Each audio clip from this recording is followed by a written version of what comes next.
তো আজকে এখন আমরা টোকিওতে আমাদের নেতাজি সুভাষচন্দ্র বোসের চিতাভস্ম বা অ্যাশেস মানা হয় যে এখানে রাখা আছে।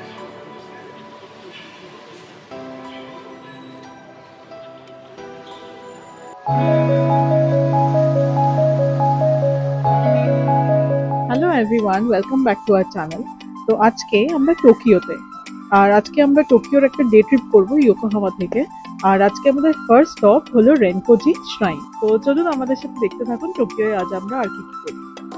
তো ইয়োকোহামা থেকে টোকিও যেতে প্রায় 30 থেকে 35 মিনিট লাগে।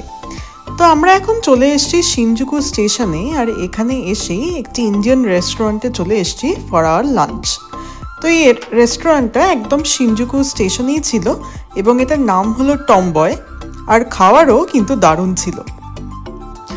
জাপানে এসে এত ইজিলি অ্যাভেলেবেল ইন্ডিয়ান রেস্টুরেন্টস দেখে আমরা কিন্তু বেশ অবাক হয়েছিলাম।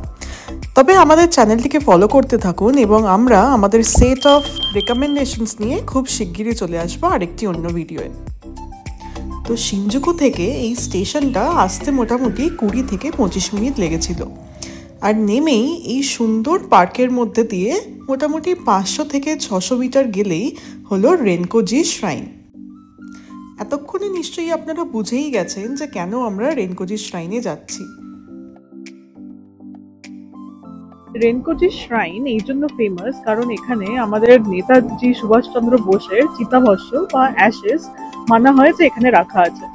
আমাদের দেশের যারা প্রাইম মিনিস্টার, সম্প্রতি নরেন্দ্র মোদীও এখানে এসেছিলেন, কিন্তু এখানে আমরা দেখছি যে এখানে যাদের নাম লেখা রয়েছে তারা হচ্ছে জওহরলাল নেহেরু এসেছিলেন, ইন্দিরা গান্ধী এসেছিলেন, অটল বিহারী বাজপেয়ী এসেছিলেন, রাজেন্দ্র প্রসাদ এসেছিলেন। এক্স্যাক্টলি, তো সবার নাম লেখা রয়েছে এবং তারা কি বলেছে সেগুলো এখানে খোদাই করা রয়েছে। তো এই শ্রাইনটা যেখানে অবস্থিত ছিল সেটা কিন্তু একদমই রেসিডেন্সিয়াল এরিয়া, তো সেই জন্য বেশি ট্যুরিস্টের ভিড় কিন্তু এখানে একদমই ছিল না।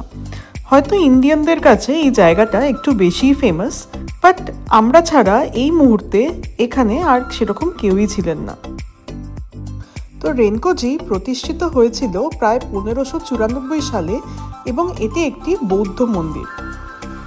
1970 সালে ভারত সরকার জিডি খোসলা কমিশন গঠন করেছিল এবং তাদের অনুসন্ধান অনুযায়ী 1945 সালের 18 অগস্ট তাইহোকু আর্মি হাসপাতালে নেতাজির মৃত্যু হয় এবং তার মরদেহ সেদিনেই দাহ করা হয় এবং তারপরে নেতাজির অস্থি একটি বাক্সে রাখা হয় এবং পরে সেটি রেনকোজি মন্দিরে আনা হয় তার স্মরণে।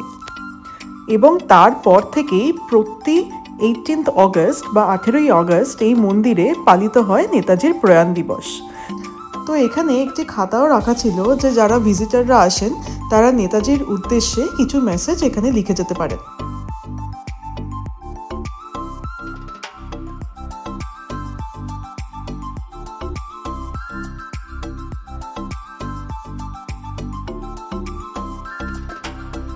তো আমরা যখন গিয়েছিলাম আসল মন্দিরটা বন্ধ ছিল, বাট আশেপাশের এমনি জায়গাগুলো কিন্তু খুবই সুন্দর দেখতে ছিল।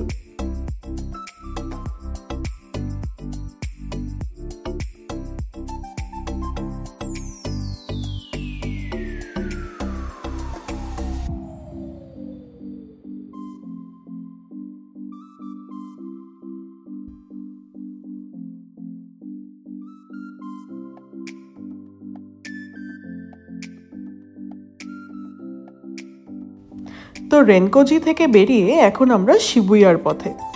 বাই দ্য ওয়ে, জাপানে কিন্তু এরকম লকার প্রত্যেকটা মেট্রো স্টেশন বা প্রত্যেকটা ট্রেন স্টেশনে কিন্তু খুব ফেমাস।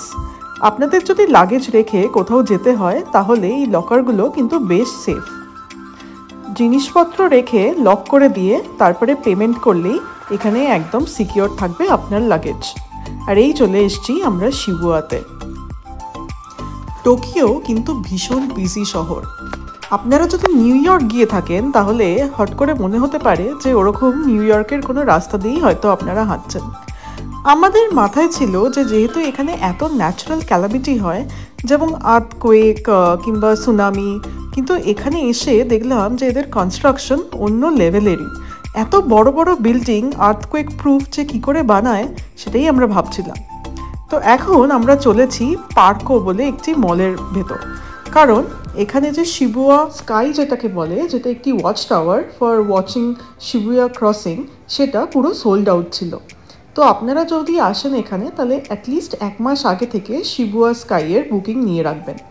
তো যাই হোক, আমরা দেখলাম যে এই পার্কো মল থেকে নাকি শিবুয়া ক্রসিং দেখা যায়, কিন্তু আনফর্চুনেটলি এখানে কনস্ট্রাকশন চলছিল, তাই এখান থেকে পুরো ভিউ ব্লক ছিল। কিন্তু মলটা ভীষণ সুন্দর ছিল, প্রায় 30 তলা মল, এবং ভীষণ সুন্দর সুন্দর দোকান ছিল এখানে শপিংয়ের জন্য। তো নেক্সট আমরা চলেছি একটি স্টারবাকসের কাছে। তো শিবুয়া ক্রসিংয়ের ওপরেই একটি স্টারবাকস আছে, যেটা কিনা ফেমাস এই শিবুয়া ক্রসিং দেখার জন্য। তো আপনাকে কিছু ছোট্ট পারচেস করতে হবে, ধরুন একটি কফি বা কিছু আপনারা যদি চান সেটা কিনে এখান থেকে কিন্তু ডাইরেক্ট শিবুয়া ক্রসিং দেখা যায়।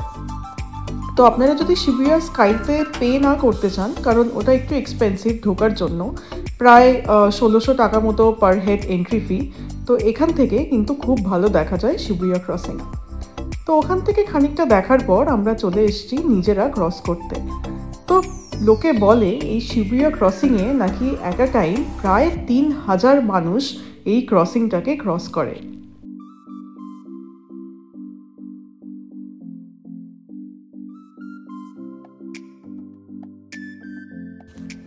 জাপানে কিন্তু এই মারিও কার্টিং খুব ফেমাস, তো আপনারা চাইলে এটাও কিন্তু এক্সপিরিয়েন্স করতে পারেন।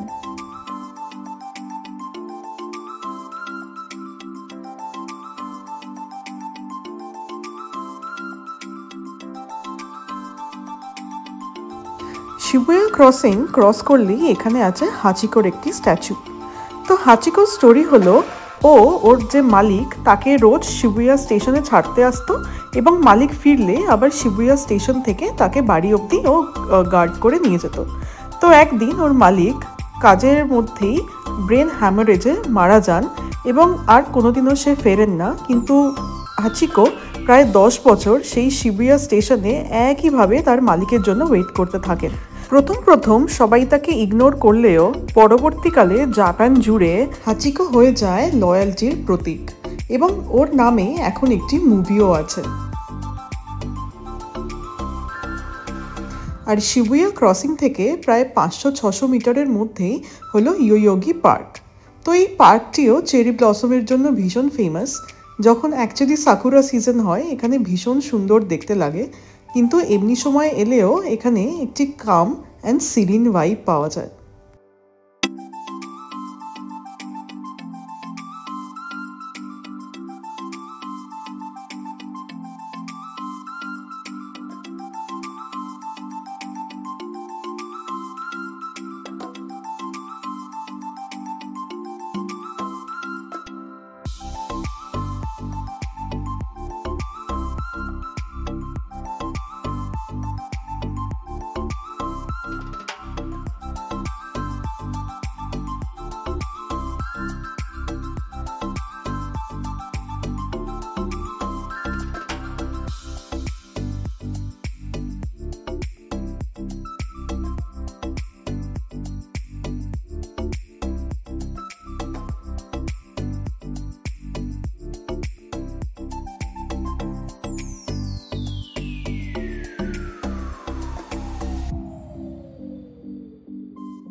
তো টোকিও থেকে এখন আবার আমরা চলে এসেছি ইয়োকোহামায়।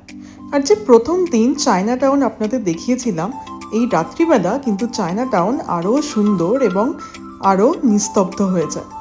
তো এই ভিডিওটিকে ভালো লাগলে অবশ্যই don't forget to share, comment and subscribe to our channel the suitcase couple. দেখা হবে আবার পরের ভিডিওতে।